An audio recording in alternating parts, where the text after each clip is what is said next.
नमस्कार साथियों, स्वागत है आप सभी का अंकित इंस्पायर्स इंडिया पर। मैं हूं अंकित अवस्थी। आप हैं मेरे साथ में एक ऐसे विषय पर चर्चा करने के लिए जिसके अपडेट्स के रूप में आज आप जानने वाले हैं कि भारत अल्टीमेटली पाकिस्तान के साथ करने वाला क्या है। पहलगाम के अंदर हुए आतंकी हमले के बाद भारत में उठे रोष के चलते भारत सरकार ने जिस तरह की प्रतिक्रिया दी है और उस प्रतिक्रिया के चलते और जो काउंटर प्रतिक्रिया आई है, काउंटर रिएक्शन पाकिस्तान की तरफ से आया है, उन सब की चर्चा अब तक के अपडेट के रूप में हम आपके साथ करने जा रहे हैं। जैसा कि आप सभी को ज्ञात है कि आज से एक दिन पहले पाकिस्तान प्रायोजित आतंकियों के द्वारा पहलगाम के अंदर जम्मू कश्मीर में लगभग 27 टूरिस्ट को निशाना बनाया गया। 26 और 27 का अलग अलग मीडिया न्यूज़ में कवरेज चल रहा है। हमने 27 कोट किया था, इसलिए हम 27 पर रुके हुए हैं। ऐसे में उनके मारे जाने की खबर आई और देश भर के अंदर एक ज्वार आतंकियों के खिलाफ उबल गया। ऐसे में आज के सेशन में हम भारतीय सेना का क्या तैयारी चल रही है, साथ ही साथ भारत सरकार किस स्टैंड के साथ आगे बढ़ रही है, पाकिस्तान किन तैयारियों के साथ आगे बढ़ रहा है, हमारे द्वारा जो एक्शन लिए गए थे उनका एग्जीक्यूशन क्या है, सारी बातें आज के सेशन में आपको सुर्खियों के रूप में करनी है। फिलहाल के लिए ये वो घाटी है जहां पर हमले हुए थे, वहां पर सेना के सैनिक आपको दिखाई दे रहे हैं। कल हमने आपको शाम को अपडेट इसी चैनल पर देते हुए बताया था, कहा था कि पहलगाम हमले की तैयारी, बदला लेने की जो तैयारी भारत सरकार ने की, उसमें हमने 5 बड़े फैसले डे 1 में ले लिए थे और उन 5 बड़े फैसलों का एग्जीक्यूशन होना शुरू हो चुका है। इन 5 बड़े फैसलों के ऊपर अभी न्यूज हम कवर करने जा रहे हैं। दूसरा, अमेरिका द्वारा जम्मू कश्मीर की यात्रा ना करने पर दी गई एडवाइजरी पर आज का सेशन हम करने जा रहे हैं। और तीसरा, हम आपके साथ चर्चा करने वाले हैं कि पाकिस्तान ने अगर युद्ध होता है ऐसी स्थिति में सरफेस टू सरफेस मिसाइल का परीक्षण करने के लिए कराची पोर्ट पर एक अपनी तरफ से अलर्ट जारी किया है। ऐसे में इन सारी खबरों को जो अब तक आई हैं उनका अपडेट मैं आपको दे रहा हूं।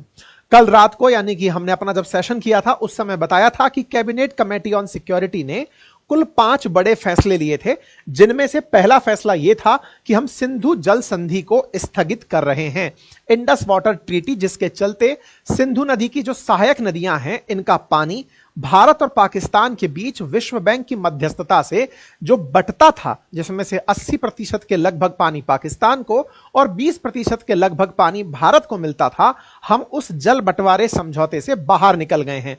विश्व बैंक की मध्यस्थता से बने इस समझौते पर पाकिस्तान की तीव्र प्रतिक्रिया आई है, हम उस पर आगे चलकर डिटेल में चर्चा करेंगे। दूसरा बड़ा फैसला हमने लिया था कि अटारी वाघा चेक पोस्ट के ऊपर तुरंत प्रभाव से हमने अपना काम रोक दिया है। तीसरा फैसला था कि भारत आए हुए जो पाकिस्तानी सार्क वीजा के तहत हैं उन्हें हमने वापस भेजने का अल्टीमेटम दिया है। चौथा हमने दिया था कि जो भारत के अंदर पाकिस्तानी उच्चायोग है, वहां पर जो लोग पर्सोना नॉन ग्राटा के नाम से हमने रिकॉग्नाइज कर लिए हैं उन्हें वापस भेजना है और भारतीय उच्चायोग के लोग जो पाकिस्तान में हैं उन्हें वहां से वापस लेकर यहां आना है। इन सब के तुरंत होते ही एग्जीक्यूशन होता हुआ दिखाई दिया। पाकिस्तान हाई कमीशन जो दिल्ली के अंदर स्थित है उसकी सुरक्षा को हटा दिया गया, उसकी बैरिकेटिंग को हटा दिया गया है। मतलब एक तरीके से जो हमने यहां पर इसे सेंसिटिव जोन बनाया हुआ था, इसको उससे दूर निकाल दिया है कि हम तुम्हारी सुरक्षा की जिम्मेदारी नहीं लेते, जो तुम्हारे साथ बर्ताव करे वो खुला है। यहां बड़ा ही एक ऐसा दृश्य देखने को मिला जिससे कि एक बहुत ही नकारात्मक मैसेज गया कि किस तरह से ये लोग भारत के दुख का आनंद मनाते हैं। साथियों, एक वीडियो न्यूज मीडिया के अंदर कवर हुआ जिसमें पाकिस्तानी एम्बेसी, पाकिस्तानी जो उच्चायोग है, उस उच्चायोग में एक व्यक्ति केक ले जाते हुए दिखाई दिया। यह केक ऐसे समय पर जब भारत ने अपने लोगों को आतंकी हमले में खोया है, उस समय उच्चायोग में एक केक कटने के लिए जा रहा है। यहां लगातार मीडिया कर्मियों के द्वारा पूछा जा रहा था इस व्यक्ति से कि आप केक किस खुशी में अंदर ले जा रहे हैं या क्या आयोजन है। ये कोई जवाब यहां नहीं दिए। इस पर काफी ज्यादा मीडिया के अंदर वर्तमान में चर्चा चल रही है। इतना ही नहीं, भारत ने जो पाकिस्तान से नागरिक आए हुए थे उन्हें वापस लौटने का अल्टीमेटम दिया, जिसके चलते ये तस्वीरें आपको दिखाई दी। इन तस्वीरों के साथ साथ वो लोग दिखाई दिए जो भारत आए हुए थे, इन्हें 48 घंटे में वापस लौटने का अल्टीमेटम है। ये लोग लौटते हुए आपको तस्वीरों में दिखाई दे रहे हैं। इतना ही नहीं, अटारी और वाघा बॉर्डर जो कि भारत और पाकिस्तान के बीच का एक लैंड बॉर्डर है, जिसके माध्यम से अफगानिस्तान से आने वाला सामान भारत एंट्री करता है। 120 एकड़ में फैला हुआ जो ये चेक पोस्ट है, जो सीधे नेशनल हाईवे से जुड़ता है, इस चेक पोस्ट के माध्यम से पिछले साल 71,576 पैसेंजर्स ने क्रॉसिंग की थी। इसी रास्ते से सोयाबीन, चिकन फीड, सब्जियां, लाल मिर्च, प्लास्टिक दाना, प्लास्टिक यार्न आता है। इस जगह को रोक दिया गया है। यहां से होने वाले व्यापार को पूरी तरह से रोक दिया गया है। बिजनेस विल बी अफेक्टेड, लेकिन लोगों ने कहा है, जो व्यापारी वर्ग है उनका कहना है कि हमारा व्यापार तो प्रभावित होगा, लेकिन हम सरकार के फैसले के साथ हैं। अटारी चेक पोस्ट पर आप इस तरह से लोगों की आवाजाही का रुकना, साथ ही साथ यहां पर लोकल्स की प्रतिक्रिया कि हम भारत सरकार के साथ हैं, क्योंकि हमारे देश में जिस तरह की कायराना हरकत आतंकियों ने की है उसके खिलाफ अगर सरकार कोई कदम उठाती है तो हम सरकार के साथ हैं। तो अटारी बॉर्डर पर यह अपडेट देखने को मिला। भारत ने अटारी बॉर्डर को जो पाकिस्तान के साथ है इसे बंद कर दिया है। गवर्नमेंट ऑफ पाकिस्तान के नाम से भारत के अंदर दिखने वाला ट्विटर हैंडल बैन कर दिया गया है, ऐसी भी मीडिया रिपोर्ट्स हैं। साथ ही साथ कश्मीर जो एयरपोर्ट है उस एयरपोर्ट से 30,000 इंडियंस ने, जो कि वहां पर घूमने गए हुए थे, कश्मीर एयरपोर्ट से वापसी करने का यहां दृश्य देखा है। मतलब यहां पर टूरिस्ट जो मारे गए, कहीं 26, 27, 28 का जो नंबर चल रहा है, कश्मीर एयरपोर्ट पर लौटते हुए लोगों की बड़ी संख्या आप यहां पर देख सकते हैं। बड़ी मात्रा में टूरिस्ट यहां से लौट रहे हैं। यहां से टूरिस्ट लौटने के दो बड़े नोशंस दिए जा रहे हैं। पहला कि यहां से कश्मीरी जो हैं, मतलब कश्मीर में जो लोग भारत से, मेनलैंड इंडिया से घूमने गए थे, वो कश्मीर की खूबसूरती को देखने गए थे, लेकिन इस आतंकी हमले के बाद वो अपनी हिफाजत के लिए लौट रहे हैं। इससे कश्मीर की अर्थव्यवस्था को नुकसान पहुंचेगा। यहां से अब एक दो बड़े पॉइंट निकल कर आते हैं, और वो दो बड़े पॉइंट ये हैं कि भारत अगर कश्मीर का इस तरीके से साथ छोड़ता है, मतलब कि हमारे लोग जो यहां पर थे वो आतंकियों के द्वारा किए गए इस हमले से अगर डर गए हैं, तो ऐसे में वो अपने मिशन में कामयाब हो गए। भारत ने आर्टिकल 370 जब यहां से हटाया, तो ऐसे में इसे पूरी तरह से भारत का एक अभिन्न अंग कंप्लीट बना लिया। ऐसे में कंप्लीट अंग के साथ अगर भारतवासी आतंकियों के इस हमले से डरकर वापस लौटते हैं, तो एक बड़ा सवाल जो उठता है वो ये कि क्या हम इतने ही कश्मीर के करीब थे? नंबर दूसरा ये कि क्या कश्मीरी ये चाहते हैं कि यहां से भारत के मुख्य लोग निकलकर चले जाएं? आंसर दोनों ही नेगेटिव हैं। ना तो हम डरपोक हैं और ना ही हम कश्मीर छोड़ना चाहते। अगर 28 हमारे भारतवासी मारे गए, तो यहां 2800 लोग और ज्यादा पहुंचने चाहिए थे। वो और ज्यादा लोग पहुंचने चाहिए थे।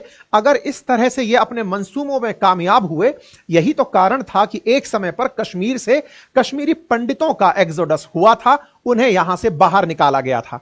अगर इस तरह से हुए हमलों से डर करके लोग ये जगह छोड़कर निकलने लगेंगे, तो ये अपने आप में बड़ा नेगेटिव संदेश साउंड होता है। हमें यह डिसाइड करना होगा कि हमें यहां से वाकई में निकलना चाहिए। अब आप में से कुछ लोग सवाल कर सकते हैं कि अपनी जान की कीमत पर कौन यहां जाएगा? तो साथियों, मैं इसका जवाब आपके साथ साझा कर रहा हूं। अगर ईश्वर ने चाहा और मेरी यात्रा सफल रही, तो कल का सेशन मैं यहीं से जाकर लेने वाला हूं। यह मेरा प्रायर अनाउंसमेंट है। और मैं एक और जानकारी आपको दे देता हूं, और वो ये है कि आप में से अगर कोई भी साथी ये जानना चाहता है कि मैं यहां से जाकर कौन से आपके ऐसे सवाल हैं जिन्हें ऑन ग्राउंड जाकर के पूछूं, लोगों से इंटरव्यू करूं और यहां की आपको ग्राउंड स्थिति बताऊं, वो भी आप मुझे कमेंट बॉक्स में बताइएगा। हम समस्त भारतीय इन कायरों के द्वारा किए गए इस कृत्य से घबराने वाले नहीं हैं। अगर आप इस डर के साथ हैं कि कुछ लोगों को ये निशाना बनाएंगे और लाखों की संख्या में जो भारतीय हैं वो डर जाएंगे, करोड़ों की संख्या में भारतीय डर जाएंगे, ये गीदड़ भभकी है क्या? आप और हम डरने वाले नहीं हैं। ये विचार और ये मैसेज देने के लिए ही कल मैं यहां पर होऊंगा और यहीं से आपका सेशन लाइव करूंगा। आपसे गुजारिश है, आप अपनी राय कमेंट बॉक्स में भेजिएगा। आप कौन से सवाल ऐसे हैं जो यहां से हमसे पूछना चाहते हैं? साथ ही साथ साथियों, इसके अलावा भारत ने पाकिस्तान के जो लोग यहां पर डिप्लोमेट बने हुए हैं, दिल्ली के अंदर हैं, उनको भी यहां से निकालने के लिए कहा है। बात इंडस वाटर ट्रीटी की हो, इस बात को पाकिस्तान के ऊपर एक बड़े बम की तरह माना गया है। कहा गया है, भारत ने अपनी तरफ से जल शक्ति मंत्रालय से कहा है कि आप बताइए कैसे कैसे इसका सॉल्यूशन निकालना है। हम लोग इंडस वाटर ट्रीटी से तो बाहर आ गए, अब जो बचा हुआ पानी है उस पानी का हम क्या करेंगे, उस पानी को हम किस तरह से उपयोग करेंगे? उस जल शक्ति विभाग को कहा गया है कि इसके ऊपर आप जल्दी अपना स्टैंड लीजिए। इस बीच में पाकिस्तान की मीडिया क्या चर्चा कर रही है वो भी जान लीजिए। तो पाकिस्तान की मीडिया में हामिद मीर नाम से एक पत्रकार हैं, उनका इस समय इंटरव्यू हम सुन रहे थे और उसमें उन्होंने यह कहा कि यह भी तो सोचने वाली बात होनी चाहिए भारत में कि पाकिस्तान के जहां बॉर्डर टच होते हैं वहां से 400 किलोमीटर दूर तक आतंकी कैसे पहुंच गए। नंबर एक, पाकिस्तान की मीडिया में सवाल उठाए जा रहे हैं कि संभव है कि यह भारत द्वारा ही प्रायोजित एक काम हो सकता है कि वो सारा अटेंशन पाकिस्तान पर शिफ्ट करने के लिए ऐसा किया हो। पाकिस्तान के हामिद मीर के इस इंटरव्यू को हमने यहां पर रिकॉर्ड करके आपके लिए चलाया है, लेकिन इसके अंदर जो चर्चाएं हो रही हैं वो ये हैं कि भारत ध्यान बटाने के लिए ऐसा कर रहा है, पाकिस्तान को केवल रेस्पॉन्सिबल ठहराया जा रहा है, लेकिन सबसे बड़ा सवाल सिक्योरिटी ब्रीच का है। भारत में चर्चा इस बात की क्यों नहीं हो रही है कि आतंकियों के पास में एक अमेरिकी वो थी मशीन गन थी, एक अमेरिकी गन थी। यहां पर आतंकियों के पास यह अमेरिकी गन पहुंच कहां से गई, यह सवाल कौन पूछेगा? भारत की मीडिया इस पर सवाल क्यों नहीं उठा रही है? हामिद मीर यहां पर अपने इंटरव्यू में एक और कह रहे हैं कि मारे गए लोगों में एक मुसलमान भी है, लेकिन भारतीय मीडिया चला रही है कि धर्म पूछा और गोली मार दी। ऐसे में भारतीय मीडिया यह क्यों नहीं बता रही कि मरने वालों में एक मुसलमान भी है? भारतीय मीडिया ने ही बताया, तुम्हारा पत्रकार कश्मीर नहीं आया हामिद मीर, तुम्हारे पत्रकार ने पाकिस्तान से यह कवरेज नहीं की है, हमारे ही पत्रकारों ने की है, बताया है कि यहां पर एक कश्मीरी भाई भी मारा गया। वो कश्मीरी भाई लेकिन क्यों मारा गया हामिद मीर, यह शायद जवाब तुम पाकिस्तानियों को नहीं दे पाए। मैं देता हूं, जो पाकिस्तानियों को पता होना जरूरी है। असल मायने में यहां जो कश्मीरी मुस्लिम मारा गया वो टूरिस्ट की हिफाजत करते हुए मारा गया, क्योंकि उसने आतंकियों से कहा कि यह टूरिस्ट मेरी बहन है, यह जो महिला है यह मेरी बहन है, मैं इसे अकेला नहीं छोड़ूंगा। आतंकियों ने उस कश्मीरी मुसलमान को, जिसको तुम कह रहे हो कि मुस्लिम भी मारा गया, इसलिए नहीं मारा कि तुम्हें भी मारा जाएगा जैसे सबको मारा जा रहा है, तुम्हें कलमा आता है तो ही छोड़ा जाएगा, नहीं, क्योंकि उसने हिफाजत की गारंटी ली थी। ऐसे में वो हिफाजत में मारा गया। इसका मतलब यह हुआ कि असली गुस्सा उनका धर्म आधारित था, उनका असली गुस्सा इस बात पर था कि तुम कलमा पढ़ो। यह जानबूझकर पाकिस्तान प्रायोजित जो घटनाएं हो रही हैं, ये लोगों को बरगलाने के लिए हैं और यह जानना बहुत आवश्यक है। पाकिस्तान जिस तरह की बातें कर रहा है, और निश्चित ही भारत सरकार इस बात पर जांच बिठा रही है, भारत सरकार इस विषय के ऊपर अपनी जांच बिठा रही है, जांचने का प्रयास कर रही है कि अल्टीमेटली यहां से यहां तक लोग पहुंचे कैसे, आतंकी 400 किलोमीटर दूर तक गए कैसे। साथ ही साथ लोकल्स के ऊपर भी वहां पर डाउट हो रहा है, जो छोटी मोटी रेडी पटरी लगाकर जो लोग बैठे थे, कहीं उनमें से ही कोई स्लीपर सेल बनकर तो एक्टिवेट नहीं हुआ था। जांच का विषय है और ऐसे में इस बात को जांचने के लिए टीम्स जा रही हैं और जांच एनआईए कर रही है, आईजी स्तर की जांच यहां पर चल रही है। लेकिन पाकिस्तान में इन दिनों एक और चर्चा उठी है और वो ये है कि अगर इंडिया इंडस वाटर ट्रीटी से बाहर निकलता है तो हमें शिमला समझौते से बाहर निकल जाना चाहिए। बौखलाया पाकिस्तान अब शिमला समझौते को रद्द करने पर विचार कर रहा है। इशाक डार नाम से यहां के जो मंत्री हैं, डेप्यूटी प्राइम मिनिस्टर हैं, उनका कहना है कि यहां पर पाकिस्तान में नेशनल सिक्योरिटी कमेटी की बैठक बुलाई गई है, क्योंकि भारत सरकार ने जो इंडस वाटर ट्रीटी हाल ही में रद्द की है, इस पर प्रतिक्रिया स्वरूप हम क्या कर सकते हैं। इशाक डार के द्वारा इस तरह की बातें, जो मतलब इशाक डार के द्वारा बताया गया कि हम लोग सिक्योरिटी की बैठक बुला रहे हैं। इसी बीच में पाकिस्तान की मीडिया में चर्चा चलना शुरू होती है कि अगर इंडिया इंडस वाटर ट्रीटी छोड़ता है तो हमें शिमला समझौता छोड़ देना चाहिए।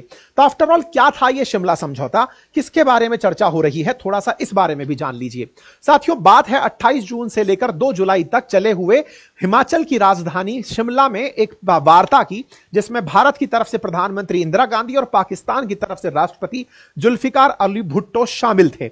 असल मायने में शिमला समझौता 1971 में जब भारत ने पाकिस्तान से पूर्वी पाकिस्तान अलग करके बांग्लादेश बनाया, तो उसके बाद भारत और पाकिस्तान के बीच में टेबल पर बैठकर एक समझौता हुआ। इस समझौते के तहत भारत ने 93,000 से अधिक पाकिस्तानी सेना को जो युद्धबंदी बनाया था और 5,000 वर्ग मील से अधिक क्षेत्र पर जहां हमने पाकिस्तान के कब्जा कर लिया था, उसमें हम लोगों ने उन क्षेत्रों को छोड़ दिया। हमने इस क्षेत्र को या इन पाकिस्तानियों को युद्धबंदी करार देते हुए रिहा कर दिया। शिमला समझौते के तहत एक बात डिसाइड की गई। अब ध्यान से देखने वाली बात यह है कि पाकिस्तानी कह रहे हैं कि हमें शिमला समझौते से बाहर आ जाना चाहिए। तो शिमला समझौता था क्या? शिमला समझौता यह था कि भारत ने पाकिस्तान को बिठाकर कहा कि तुम्हें पूर्वी पाकिस्तान से मोह छोड़ना होगा, उसे बांग्लादेश मानना होगा। पाकिस्तान ने कहा कबूल है। भारत ने पश्चिमी पाकिस्तान से कहा कि तुम्हें जिस जगह एलओसी है यहां पर एलओसी माननी होगी। पाकिस्तान ने कहा कबूल है। तीसरी बात भारत के द्वारा पाकिस्तान से कही और वो ये कि कश्मीर का मुद्दा अब भारत और पाकिस्तान के बीच का द्विपक्षीय मुद्दा है, इस मुद्दे को अंतर्राष्ट्रीय मंच पर नहीं ले जाना होगा। पाकिस्तान ने कहा कबूल है। मतलब संयुक्त राष्ट्र या किसी दूसरे देश की मध्यस्थता कश्मीर के मुद्दे पर नहीं चलेगी। भारत ने शिमला समझौते में यह हस्ताक्षर किए थे। भारत और पाकिस्तान के बीच हुए इस समझौते में 90,000 से अधिक पाकिस्तानी सेना की रिहाई और साथ ही साथ दोनों देशों के बीच शांति और सहयोग को बढ़ावा देने के साथ साथ ही परमाणु स्थिरता के ऊपर बातचीत की गई थी। परिणाम क्या निकला? परिणाम यह निकला कि भारत और पाकिस्तान के बीच तीसरा पक्ष बंद हो गया और इससे भारत का एक स्ट्रांग मैसेज वर्ल्ड में गया कि भारत ने ना केवल पाकिस्तान के दो टुकड़े किए बल्कि पाकिस्तान को उसके घुटने टिकाकर यह मजबूर कर दिया कि तुम पूर्वी पाकिस्तान को अब एक अलग देश के रूप में मानोगे। ऐसे में भारत के द्वारा इस स्थिति के माध्यम से एक अंतरराष्ट्रीय स्थिति भारत की मजबूत हुई। अब बड़ा सवाल कि अगर पाकिस्तान इस चीज से बाहर निकलता है तो इसका परिणाम क्या होगा? परिणाम यह होगा कि कश्मीर का मुद्दा अंतरराष्ट्रीय स्तर पर ले जाया जाएगा। अंतरराष्ट्रीय मंचों पर कश्मीर की मध्यस्थता की मांग की जाएगी। कहा जाएगा अंतरराष्ट्रीय मंचों पर कि कश्मीर में आएं और मध्यस्थता करें। नंबर दूसरा जो बड़ा पॉइंट है कि अगर ऐसा होता है तो भारत के लिए पाकिस्तानी लोग सोचते हैं कि अगर हम कश्मीर को अंतरराष्ट्रीय मंच पर ले गए तो भारत को बहुत मिर्ची मचती है। लेकिन ये लोग भूल रहे हैं कि अगर इसी समझौते में एलओसी जगह लिखी गई थी कि एलओसी को मान्यता दी जाएगी, अगर एलओसी को मान्यता खत्म कर देता है भारत, एलओसी पर यथास्थिति की मान्यता को खत्म कर देता है, तो पाक ऑक्यूपाइड कश्मीर में घुस करके भारत अब इंटरफेयर बहुत तेजी से कर पाएगा। अगर तुम्हें रिटेलिएशन में शिमला समझौता तोड़ना है तो हमारी सेनाएं भी सज्ज हैं, क्योंकि उन्हें समझौते की शर्त को रखना आता है। हम अब तक मानकर चल रहे थे, ऐसे में हम और एग्रेसिवली तुम्हारे अंदर घुसेंगे। खैर, पाकिस्तान में चल रही इस कवायद का क्या परिणाम होंगे वो हम आपको जरूर बताएंगे, लेकिन यह तय है कि अगर ये कुछ ऐसा करते हैं तो गंभीर परिणाम इन्हीं को ही भुगतने पड़ेंगे। भारत ज्यादा सैन्य रूप से स्वतंत्र होकर, रणनीतिक रूप से स्वतंत्र होकर पाकिस्तान ऑक्यूपाइड कश्मीर पर एक्शन ले पाएगा। इसी बीच में पाकिस्तान ऑक्यूपाइड कश्मीर के सो कॉल्ड प्रधानमंत्री, इन्होंने प्रधानमंत्री बना रखे हैं, वो कहते हैं कि तुम बलूचिस्तान में पाकिस्तानियों के खून से होली खेलोगे, इसकी कीमत तुम्हें दिल्ली से लेकर कश्मीर तक देनी पड़ेगी। इसका मतलब साफ है कि पाकिस्तान के इंटेंशंस क्या हैं वो इनके नेताओं के बयान से साफ दिख रहे हैं। ये अपने द्वारा बयान में इस बात को जिस तरह से बोल रहे हैं कि पाकिस्तान के अंदर जिस तरह की घटनाएं हो रही हैं, पाकिस्तान पाक ऑक्यूपाइड कश्मीर कह रहा है कि अगर तुम बलूचिस्तान के अंदर बलोच लिबरेशन आर्मी द्वारा पाकिस्तान के अंदर जिस तरह से पाकिस्तानियों की होली खेली जा रही है तो हमारे द्वारा भी उन्हें समर्थन है जो इस तरह का कृत्य कर रहे हैं। इसका मतलब यह स्टेट स्पॉन्सर्ड टेररिज्म है। भारत सरकार के लिए यह संदेश पर्याप्त है। इतना ही नहीं, भारत ने साफ साफ यह बात अच्छे से दुनिया को भी समझाना शुरू कर दिया है कि देख लीजिए किस तरह से यहां के नेता इस तरह की बयानबाजी कर रहे हैं। पाकिस्तान के प्रधानमंत्री शहबाज शरीफ टर्की के साथ हैं। इस समय टर्की के अंदर अंकारा में बैठ करके यहां पर अर्दगन के साथ भाषण दे रहे हैं और कह रहे हैं कि आपका धन्यवाद जो आप कश्मीर मुद्दे पर हमारे साथ खड़े हो। टर्की इनके साथ लगातार कश्मीर मुद्दे पर, चाहे यूएन हो या फिर पाकिस्तान वो ऑर्गेनाइजेशन ऑफ इस्लामिक कोऑपरेशन हो, वहां पर इनका साथ दे रहा है। देखने वाली बात है कि किस तरह से यहां पर पाकिस्तान लोगों के मन में यह भाव पैदा कर रहा है कि कश्मीर उनका नहीं है। मेरे प्यारे साथियों, ये सारी घटनाएं पाकिस्तान द्वारा प्रायोजित हैं और पाकिस्तान द्वारा प्रायोजित इन घटनाओं को देखते हुए भारत सरकार यहां पर सख्त फैसले लेने के लिए सज्ज है। पाकिस्तान ने इसी के साथ साथ बॉर्डर एरियाज में प्रैक्टिस शुरू कर दी है। सरफेस टू सरफेस मिसाइल का अप्रैल 24-25 के बीच में प्रैक्टिस किया जाएगा, उसका इन्होंने एक मैसेज जारी किया है। लिखा है कि नोटिफिकेशन जारी किया गया है कि कराची पोर्ट से आगे मिसाइल टेस्ट किया जाएगा। इसे माना जा रहा है कि यह प्रैक्टिस के दौरान अरब सागर में किया जा रहा प्रयास है। इतना ही नहीं, एक तस्वीर और निकल कर आती है जिसमें पाकिस्तान ने पंजाब के टीलों में फायरिंग का अभ्यास किया है। इस वीडियो के ऊपर हम सत्यता प्रमाणित नहीं कर सकते, यह पुराना वीडियो भी हो सकता है। इतना ही नहीं, वो आतंकी जिसे भारत ने जिम्मेदार ठहराया कि इसी के द्वारा पाकिस्तान ऑक्यूपाइड कश्मीर में बैठकर भारत में आतंक फैलाया गया, ये खुद डर के मारे आकर सफाई दे दिया और बोला कि नहीं भाई, हमने कुछ नहीं किया है, हमने ऐसा कुछ भी नहीं किया है और मैं ऐसी स्थिति में भारत सरकार से कहूंगा कि जो वो कर रहे हैं सब उन्हीं का किया धरा है, उनके यहां पर अशांति है, वो पाकिस्तान पर जबरन उसे ढोल रहे हैं। खैर, इस बीच में भारत ने इन आतंकियों की तस्वीर जारी करके इनके ऊपर 20 लाख रुपए का इनाम घोषित कर दिया है। भारत के अंदर राजनीतिक सरगर्मियों में राहुल गांधी अमेरिका की अपनी यात्रा बीच में ही छोटी करके वापस लौट आए हैं। साथ ही साथ भारत में अमेरिका के द्वारा एडवाइजरी जारी की गई है, जम्मू कश्मीर जाने से लोगों को रोका गया है। मेरे प्यारे साथियों, जम्मू कश्मीर भारत का अभिन्न अंग है, कश्मीरी भारत के अपने हैं और हम और कश्मीरियों में यह रिफ्ट डालने का जो प्रयास दुनिया का कोई भी देश करे, आपको इससे सतर्क रहना है। कश्मीरी लोग टूरिस्ट के खिलाफ कभी नहीं थे। ये कुछ लोग हैं जो चाहते थे कि कश्मीर में जो शांति आई है, जो निवेश आया है, उसे रोका जाए। मैं ऑलरेडी कई बार कश्मीर जा चुका हूं, इसी के तर्ज पर आपको अनुभव के आधार पर कह रहा हूं। कश्मीर इतना ही अपना है जितना आप राजस्थान, उत्तर प्रदेश, बिहार को देखते हैं। कश्मीर में लोग उतने ही भारत को चाहते हैं जितना आप और हम चाहते हैं। उनके दिमाग में कुछ अलगाववादी ताकतें, उनको कुछ सेपरेटिस्ट लोग भड़का देते हैं कि आपके हित ज्यादा किसमें हैं, और वो उन हितों के लिए बौखला जाते हैं। ऐसे में उन्हें समझाने का प्रयास भी आप ही को करना होगा। अगर ऐसा है तो आपको यह जानना होगा कि कश्मीरी क्या सोचते हैं। ऐसे में भले ही अमेरिका अपनी तरफ से कुछ भी स्टेटमेंट देता हो, लेकिन आपको और हमको यह जानने का हक है कि वो आफ्टर ऑल सोचते क्या है, और इसी को कवर करने के लिए मैं प्रयास कर रहा हूं। अगर यहां से जाने की हमें टिकट्स मिलती हैं, हमारा जाना आसान होता है, क्योंकि हम कोई भी ऑर्गेनाइज्ड मीडिया सेंटर नहीं है। अगर हमें फोर्सेस वहां जाकर के वीडियो रिकॉर्ड करने की परमिशन देती हैं तो डेफिनेटली मैं आपके सामने वहां की यथास्थिति लेकर आपके साथ उन्हें साझा करूंगा, यह मैं अश्योर करता हूं। लेकिन इसमें टेक्निकलिटीज इन्वॉल्व हैं, ठीक है। मैं प्रयास कर रहा हूं, हमारी टीम लगातार प्रयास में है कि हमें वहां पर एक्सेस मिले, वहां जाकर लोगों से बातचीत कर पाएं। इसके लिए मेरी प्रयास रहेगा। लेकिन फिर भी अब मैं आपसे गुजारिश करूंगा कि आप इस वीडियो के कमेंट में अपनी राय बताएं कि अगर मैं वहां जाऊं तो वहां पर किन किन चीजों पर आपके लिए मुद्दे इकट्ठे कर कर उन पर क्या क्या कवरेज कर कर लेके आऊं, किन कश्मीरी भाई बहनों से क्या सवाल पूछे जाएं, क्या वहां की स्थिति कवर करके लाई जाए। सेशन पूरा होने के बाद कमेंट में उसे जरूर बताइएगा।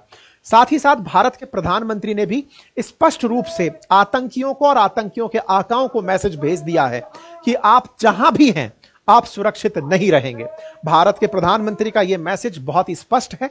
और इतना ही नहीं, हम समस्त भारतीय अब आतंक के नाम पर और धर्म के नाम पर तो आतंक बिल्कुल नहीं बर्दाश्त करेंगे। हम इसके लिए सब एक हैं और समस्त भारतीय भारतीयता का धर्म लेकर चल रहे हैं। हम समस्त भारतीय प्रथम हैं, इसी भाव से देश के साथ आगे बढ़ रहे हैं। फिलहाल के लिए इतना ही। अपनी राय कमेंट बॉक्स में अवश्य रखें।